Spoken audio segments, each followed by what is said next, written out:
seguir hablando del metabolismo energético, pero ahora vamos a hablar del metabolismo energético de la glucosa, que se recuerdan que era uno de los resultados o el producto más importante de la fotosíntesis, ¿verdad? Entonces la glucosa es súper importante.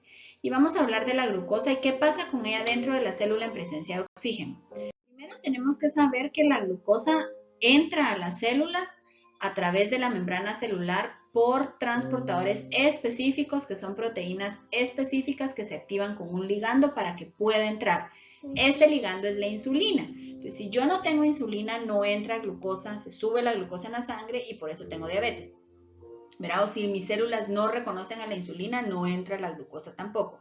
Y no se da todo este proceso. Por eso es que las personas con diabetes necesitan comer azúcar. ¿Por qué? Porque sus células les están diciendo que necesitan glucosa y no necesitan más. Tienen suficiente, pero no ha logrado entrar.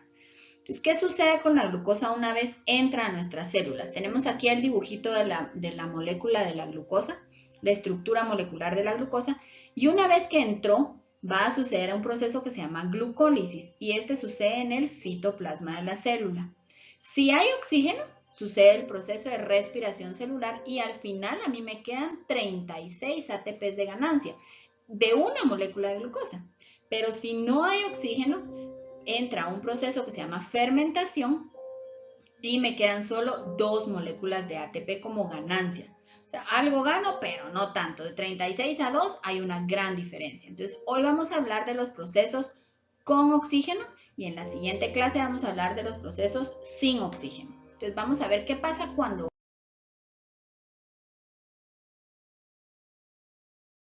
hay oxígeno. Se recuerdan que toda nuestra energía se captaba en los cloroplastos, se transformaba por medio de la fotosíntesis en glucosa, aquí está la glucosa, y si hay oxígeno llega hasta la mitocondria. Si llega hasta la mitocondria porque hay oxígeno, se forma la energía química del ATP y otra vez el CO2 que sale de las mitocondrias del proceso de formar ATP sale de nuestras células, llega a nuestra sangre, llega a nuestros pulmones, sale de nuestros pulmones y regresa otra vez a las plantas. Ese es cómo se completa el ciclo. Y entonces tenemos aquí un dibujito chistoso. Tenemos una molécula de glucosa que tiene 6 carbonos. Yo voy a usar para activar esta glucosa en el citoplasma o en el citosol, voy a usar 2 moléculas de ATP. Una vez que activé yo la glucosa y le agregué 2 fósforos, ¿verdad? Voy a lograr meter entonces un transportador de electrones que va a pasar quitando esos fósforos. Se va a cargar con hidrógenos que yo logré romper de aquí, se liberan, al meterle el fósforo se liberan hidrógenos y me van a quedar 2 moléculas de piruvato y 4 moléculas de ATP, más 2 de NADH. Esa es mi ganancia. Entonces, al final mi ganancia fueron 2 NADH más 2 moléculas de ATP, porque yo aquí ya me había gastado 2 y 2 piruvatos. Entonces, aquí yo tengo el primer paso para obtener los piruvatos y este se llama glucólisis.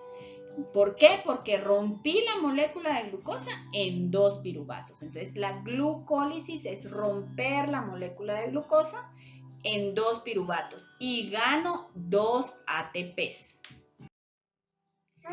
Aquí un poquito más clara la explicación, con menos chiste, ¿verdad? Tengo la glucosa, entra sucede en el citoplasma, le invierto a moléculas de energía, gano 2 ATPs, gano 2 NADHs y me quedan 2 piruvatos.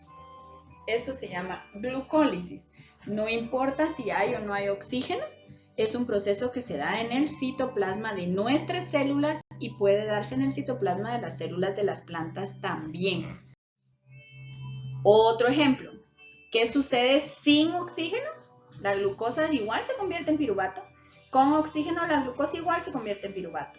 Pero si no hay oxígeno en nuestras células se va a formar lactato, de lo que vamos a hablar en la siguiente clase. Y si sí hay oxígeno, se va a la mitocondria. Y aquí en la mitocondria sucede el ciclo de Krebs y la síntesis de ATP. Entonces, si hay oxígeno, terminamos la glucólisis, ¿verdad? Entonces, llega la energía a la mitocondria. Y vemos aquí todo el proceso, ¿verdad? Entonces sale toda la energía aquí liberada, el dióxido de carbono, sale agua, entra oxígeno, entra materia orgánica. Es un proceso como una fabriquita, la respiración celular. Tenemos el primer paso fue entonces la glucólisis. El segundo paso es entrar a la mitocondria, si sí hay oxígeno, pero ya entra como piruvato y el piruvato entra al ciclo de Krebs, que es este cuadro que tenemos aquí. En el ciclo de Krebs se van a formar moléculas de DNA, o sea, se van a cargar, no a formar, sino que a cargar estas moléculas transportadoras de electrones y van a entrar a la cadena transportadora de electrones. En todos los procesos del metabolismo de la glucosa se van a formar ATP. Y esto es lo importante, porque de una molécula de glucosa yo tengo al final 36 moléculas de ATP. Tenemos entonces aquí, este cuadro es más bonito, en donde me explican a mí la reacción de la respiración celular, que si la ven ustedes es igual a la reacción de la fotosíntesis, pero al revés. Entonces, los reactivos de la respiración celular son los productos, ¿verdad?, de la fotosíntesis. Y los productos de la respiración celular son los reactivos de la fotosíntesis. Entonces, yo tengo aquí glucólisis. ¿Dónde sucede? En el citoplasma. ¿Qué es lo que pasa? La glucosa se convierte en piruvato y tengo al final 2 ATPs. Si hay oxígeno, yo voy a entrar estos piruvatos a la mitocondria, se va a formar el acetil-CoA, pasan al ciclo de Krebs, se da la cadena de respiración de la fosforilación oxidativa, que es la transportadora de electrones para formar ATP, y entonces al final, miren, me quedan a mí todas estas moléculas de ganancia de energía. ¿Cuántos ATPs? 36. 2 más 2 más 32. Aquí son 4, perdón, ¿verdad? Entonces son 4 y 2, son 6, entonces 36 ATPs. Y 2 que me había gastado aquí en la glucólisis, cabal me hacen los 38 que me quedan. Vemos aquí otro ejemplo para los que no habían entendido y les gustan las cosas un poco más explicaditas en recto. Dónde sucede la glucólisis, dónde está la membrana, cómo entra la glucosa, todo el proceso con oxígeno y sin oxígeno, ¿verdad? Entonces, vemos que aquí si no hay oxígeno, entramos a la fermentación, se forma lactato, todo esto sucede en el citoplasma, pero la formación de ATP, la mayor cantidad de formación de ATP se va a dar en la mitocondria, en presencia de oxígeno. Otra vez el mismo ejemplo que teníamos, ¿verdad? Para recordar qué era lo que sucedía y cómo se llamaban todos estos procesos.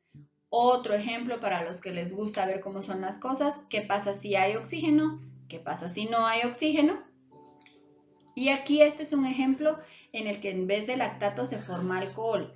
Esto no sucede en el ser humano. Esta fermentación alcohólica sucede únicamente en bacterias.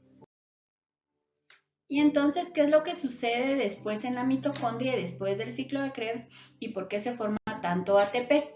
Esto es lo que se conoce como una fosforilación oxidativa y se va a dar como un paso a través de muchas moléculas hasta lograr liberar alguna molécula, algún ion fosfato para unirse al NADP que anda volando nadando por la matriz mitocondrial, y entonces se van a cargar y se logran hacer las uniones para formar el ATP. Y para terminar este proceso vamos a ver que la fotosíntesis y la respiración celular entonces son muy similares. Si ven, la fotosíntesis es esta, la respiración es esta, y entonces quedamos que eran prácticamente el inverso una de la otra. En la fotosíntesis yo uso la energía de activación como la energía solar, y en la respiración celular yo extraigo esa energía ya en forma de energía química como calor y ATP a partir de la glucosa, que es lo que nosotros usamos como base para nuestra producción de energía.